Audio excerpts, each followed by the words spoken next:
siniestro bar de carretera en Benicarló, Castellón. Abre las 24 horas y tiene habitaciones en la planta de arriba. Allí se reúne una secta satánica formada por poderosos empresarios y políticos europeos. Raptan a niños de un centro de menores tutelados próximo. Los violan y los torturan dentro del antro. Graban las perversiones y venden los vídeos por cantidades millonarias. Allí mismo, una noche, Carlos Fabra mató a un gitano. ¿Le suena la historia? Probablemente. Es el llamado caso Bar España. Hoy en día es casi imposible hablar de delitos que han quedado impunes y que nadie pregunte, ¿y el caso Bar España qué?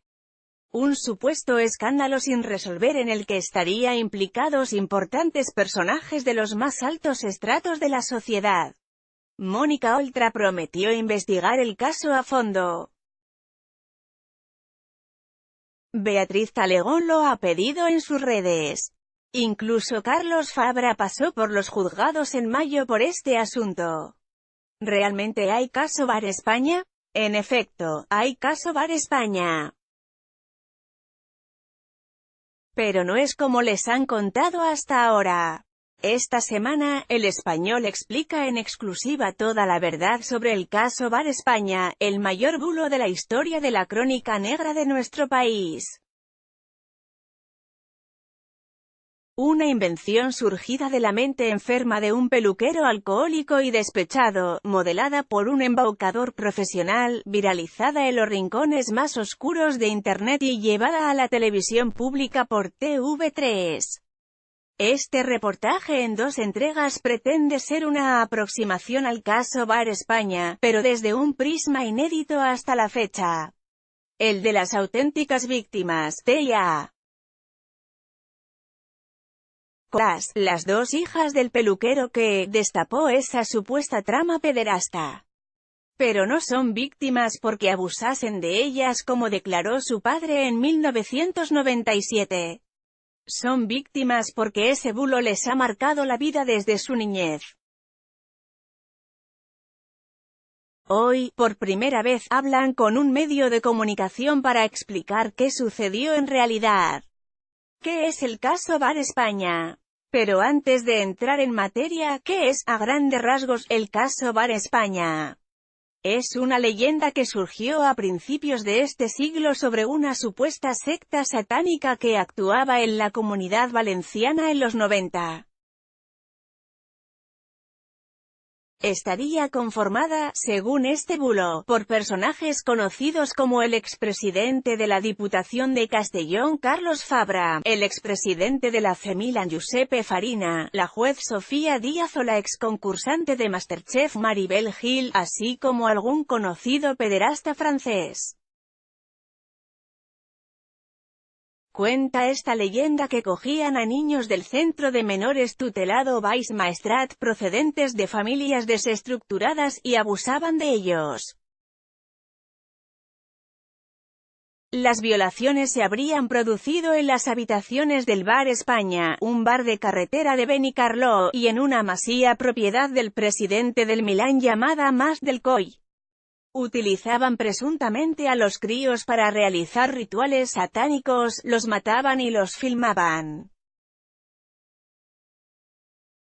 La trama la habría destapado Reinaldo Colás, un peluquero separado que en 1997 empezó a sospechar que Giuseppe Farina, nuevo novio de su ex, estaría abusando de sus 2 hijas de 5 y 3 años.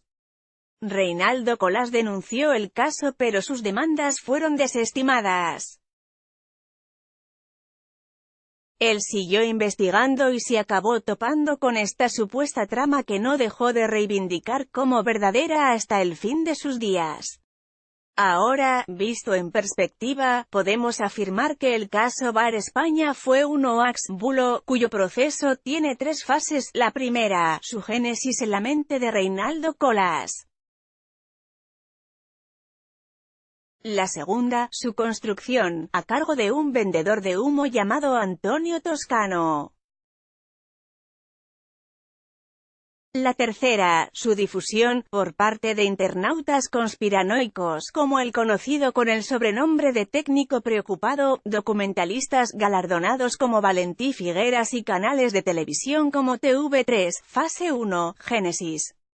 1997, Benicarló, Castellón. El conocido peluquero Reinaldo Colás, discípulo de Jongueras, se ha separado de su pareja. Ella es una bailarina australiana 20 años menor que él. Reinaldo no lo supera. Mi padre fue el machito typical Spanish que fardaba de novia 20 años menor que él y de que la tenía en la casa metida. Tenía un ego enorme y eso le provocaba muchas inseguridades. Siempre tenía que llevar la razón, siempre tenía que quedar por encima. Y lo que más le gustaba en este mundo era que le bailase en el agua. Que lo adulasen. No soportó que mi madre lo dejase. Además, y eso es muy importante, era alcohólico, cuenta su hija Tecolas. Ahora tiene 27 años, trabaja de enfermera y está absolutamente harta de todo este tema. Mis padres estuvieron juntos cerca de 6 años. Pero ya cuando llevaban 4, hicimos un viaje a Australia para ver a mi familia de allí, y mi madre casi no vuelve a España. Estaba harta de mi padre y de sus modales. Al final regresó, pero un par de años después lo dejó. Mi padre no lo asumió. No le permitió a mi madre que nos llevase. Ella se fue de casa sola, pero al final consiguió volver a por nosotras y nos fuimos las 3 juntas. Una mujer sola, con 2 niñas a su cargo, a más de 15.000 kilómetros de su casa y con una expareja alcohólica, paranoica y obsesiva. Necesitaba ayuda y la pidió. Mi madre se fue de aquella casa de alquiler cuyo propietario era un señor italiano llamado Giuseppe Farina. Ella le pidió ayuda a ese hombre porque es que se quedaba en la calle. Y Farina nos dejó vivir en una caseta de obra en construcción que tenía en una masía suya. Allí estuvimos un tiempo, cuéntate, que entonces tenía 5 años. Su hermana tenía 3, con el tiempo, mi madre empezó una relación con él, pero al principio solo nos ayudaba. No es verdad que mi madre dejase a mi padre por Farina, aclara. Tecolas tiene flashes de aquella época. Su hermana, ni eso. Eran muy pequeñas y, cuando se quedaban con su padre tras la separación, tenían custodia compartida. Él les hacía decir a las niñas una serie de cosas y las grababa con un casete. Para nosotras era como un juego. Di esto, dibuja lo otro, y nosotras obedecíamos. Si no lo hacíamos nos castigaba. Si lo hacíamos, nos regalaba cosas. Conmigo por lo visto era más difícil, porque era más grande. Pero mi hermana, que era muy pequeña, repetía todo lo que mi padre le pedía que dijese. Y se pegaba el día siempre con la misma cantinela. Nos viola con la pilila por la cantinela se refiere a que su padre les obliga a decir cosas del tipo, Giuseppe es malo, porque nos viola con la pilila, o, nos obliga a tocarle la pilila y luego mea yogur. Los dibujos eran, por ejemplo, un señor con cara de malo y una frase debajo en la que la niña ponía, Giuseppe es malo y me gustaría pegarle. Presuntas confesiones dirigidas por Reinaldo. El peluquero había perdido el norte, manipulaba a sus hijas y preparaba así su venganza contra su exmujer y el novio. Mi padre nos coaccionaba. Nosotras no sabíamos ni lo que decíamos pero lo decíamos.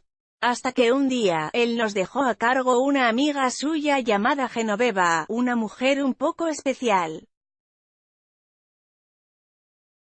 Por lo que me han contado, ella me pegó un tirón del brazo en un momento dado y yo se lo pegué a ella, o no sé exactamente lo que pasó porque no recuerdo. La cosa es que Genoveva y mi padre hablaron e interpretaron que algo me pasaba, que seguro que estaban abusando de nosotras. Con estas cogió Reinaldo a sus dos hijas y se las llevó a declarar ante la Guardia Civil, sin avisar a su madre. Allí les dijo a las niñas que explicasen a la policía lo que les había pasado. Y allí mismo las niñas repitieron como loros todo lo que, durante meses, papá les había dicho que repitiesen. Lo de la pilila y lo del yogur. Las dos pequeñas lo declararon ante los agentes y Reinaldo interpuso una denuncia. Era 7 de abril de 1997 y había nacido, oficialmente, el caso Bar España. Fase 2. Construcción. Mi padre siempre tuvo problemas con el alcohol. Contaba que de pequeño le daban un vaso de vino para el estómago. Hasta para eso fue típica el Spanish, ríe ahora su hija T. Pero la separación le afectó demasiado. Entró en una depresión y empezó a beber muchísimo. Tenía delirios. Y entre todos esos delirios, el principal era que el nuevo novio de su ex violaba a sus hijas. Reinaldo y su exmujer acabaron muy mal y se cruzaron denuncias. La solución de la administración fue quitarles a ambos la custodia de las niñas de forma cautelar. Nos ingresaron a mi hermana y a mí durante 6 meses en un centro de menores llamado Vice Maestrat, hasta que le devolvieron la custodia a mi madre cuando vieron el panorama que tenía mi padre. Recuérdate. Este internamiento acabó siendo clave en todo este caso. Entretanto, Reinaldo seguía difundiendo por todos lados aquel invento. Que Farina violaba a sus hijas.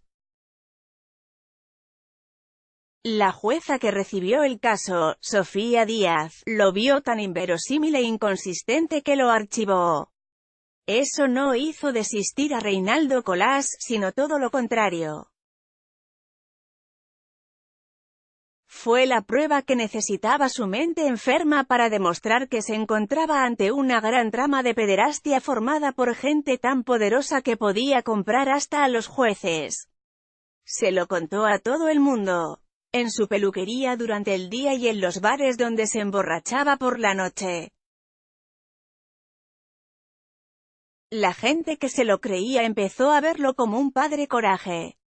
Y esta información llegó a oídos de un siniestro personaje llamado Antonio Toscano, actualmente en Fuera del Mapa.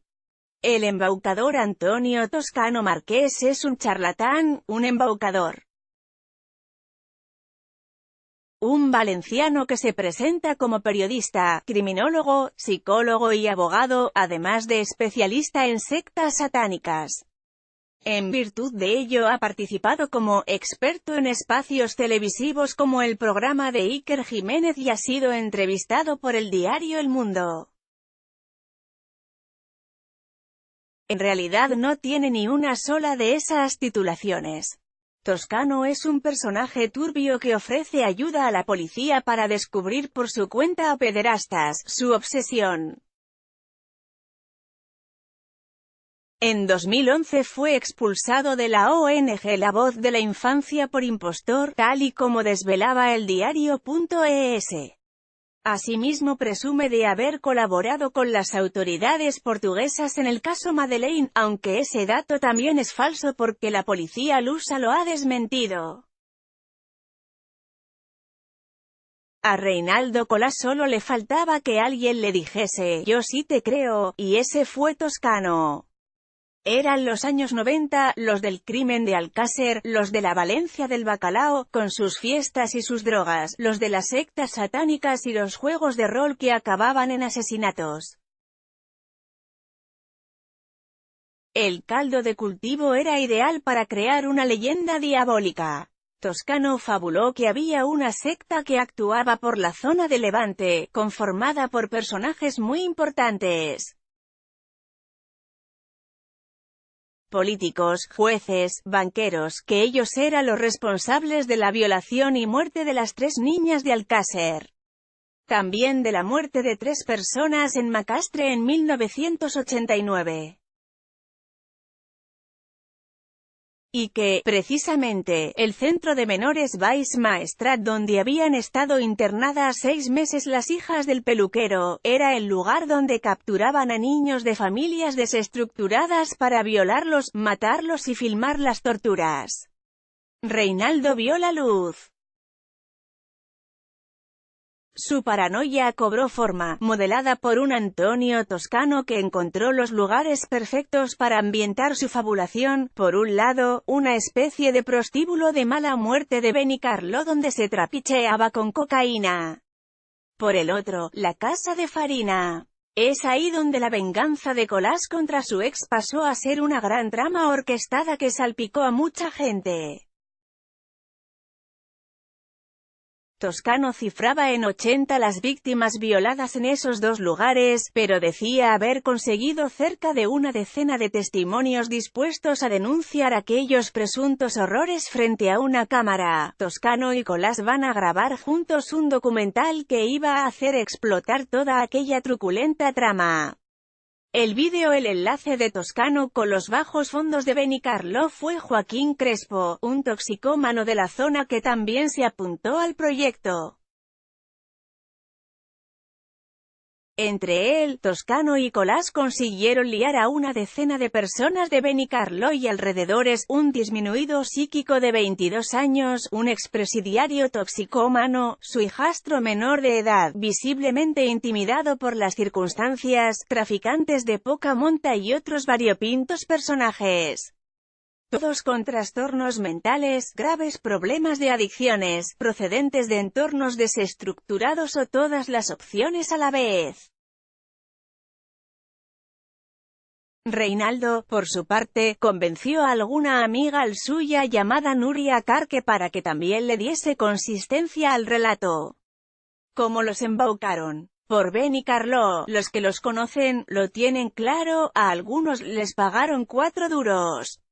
A otros les prometieron un pastón cuando todo aquello explotase.